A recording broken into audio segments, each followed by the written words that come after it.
大家好，我是小青。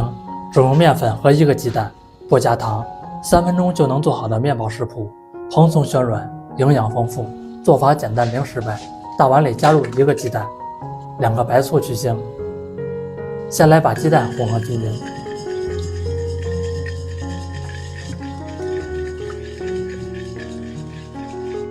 再加入150克面粉，2克干酵母，100克常温水，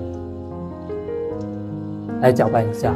我每天都会分享一道家常美食食谱，感谢您点个赞及订阅支持一下，非常感谢。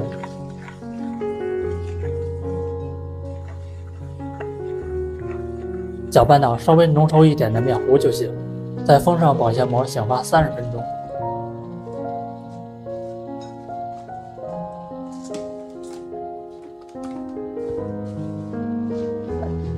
现在已经醒发好了，里面都是蜂窝组织。再放入50克奶酪碎，继续搅拌一下，混合均匀。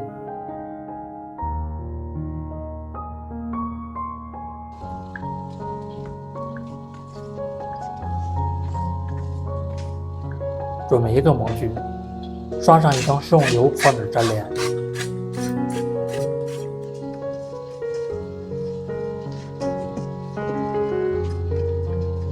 再倒入面糊，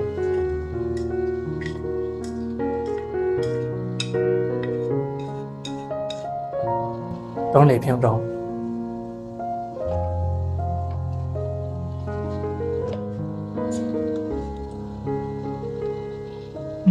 放入蒸锅里面，先不要开火，醒发20分钟。醒发好就是这样的状态，明显膨胀变大就行。盖上盖子，大火蒸25分钟。现在已经蒸熟了，取出来。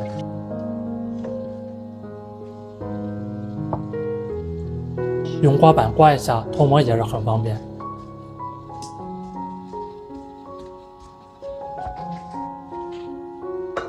切成小块，吃起来更方便。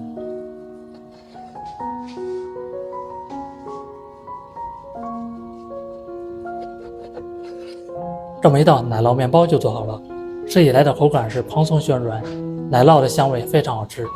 我感觉这样做出来比面包还好吃，健康无添加，做法简单零基础。